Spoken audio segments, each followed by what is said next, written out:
Bonjour, bienvenue dans ce nouvel édito de l'Insoumission. Alors vous le savez, à partir d'aujourd'hui, 20 juillet, le masque est obligatoire dans tous les lieux publics clos. Donc vous devrez vous balader avec ceci.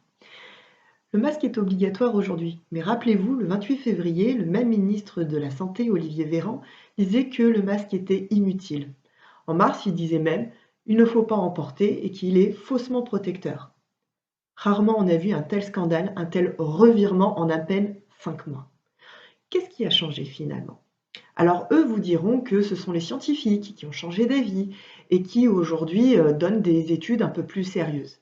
Pourtant, je vous le rappelle, en mars, un collectif de médecins et de chercheurs avait publié une lettre ouverte au ministre de la Santé pour demander justement une production massive de masques pour que le plus de monde puisse en porter. En vérité, ce qui a changé, ce sont les stocks. Les stocks étaient inexistants à l'époque et donc finalement le masque, pas si utile que ça. Mais aujourd'hui, les stocks étant reconstitués, le masque devient obligatoire. Alors s'il est obligatoire, c'est parce qu'il est utile. Mais s'il est utile, si ça doit être un véritable outil de santé publique, alors il doit être gratuit. Vous savez, ces masques comme ça coûte à peu près pour une famille de 4 personnes environ 228 € par mois. C'est énorme, à raison juste de 2 masques par personne et par jour.